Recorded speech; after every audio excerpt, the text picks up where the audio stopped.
a very nice zone that it covers. It gives you a lot of time to kind of run out of it and a lot of time to react, but it is going to kind of give you a pretty big zone, and so it does crazy damage too, right? It does, yeah. So it's very similar to like Breach's Fusion Blast. So if you don't get out of it, you know it's deadly to the center.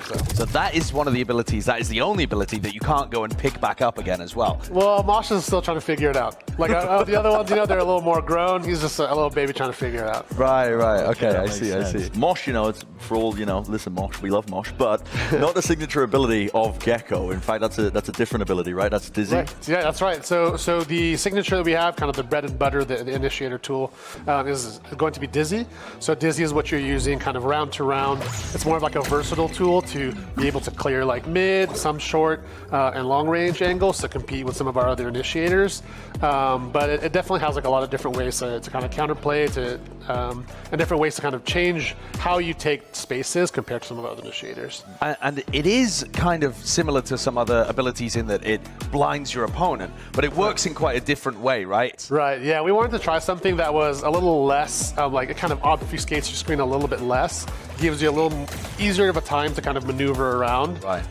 But it also has a lot of like downsides and a lot of trade-offs to, like it can kind of get shot and mitigate a lot of the area there. But the idea there was kind of creating like a breaking tool that's a little more approachable for like, you know, all players. Right. But talk to me a bit more about, so you're an opponent, there's a Dizzy coming towards you, you shoot the Dizzy, it's now on the floor, and the gameplay loop is kind of that the Gekko can go and retrieve that for another Dizzy in like 10 seconds time. Spaces, there's going to be like the close to mid-range, runs forward, parkours all over the place. As soon as it sees an enemy, it'll jump up and then kind of like clap its hands together and do this like huge concussive bark.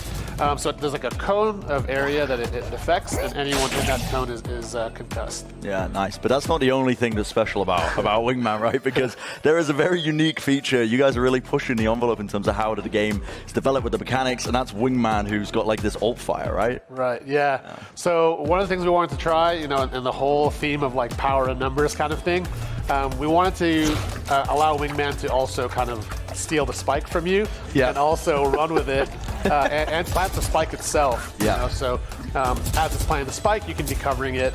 And on the flip side, on defense, if you're kind of in these 1v1s, these 1v2s, you can send Wingman to defuse the spike as well, and you can cover Wingman as opposed to, you know, someone having to cover you. It's a really unique interaction, but also, if Wingman goes down on his intrepid venture towards the spike, he just abandons it in enemy territory, right? Yeah, so you do have to be a bit careful in terms of how it's used. Absolutely, The final ability, the ultimate that we want to talk about, which is the, you know, the big one, honestly, the big one. Quite scary to see it running at you in the server as well.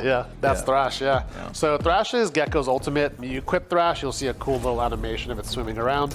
Once you cast it, you possess Thrash. Thrash swims around and clears space pretty rapidly, as you guys I'm sure have seen. Once you explode, or once you lunge and explode onto an enemy, there's a big radius that is detained. So any player caught is detained.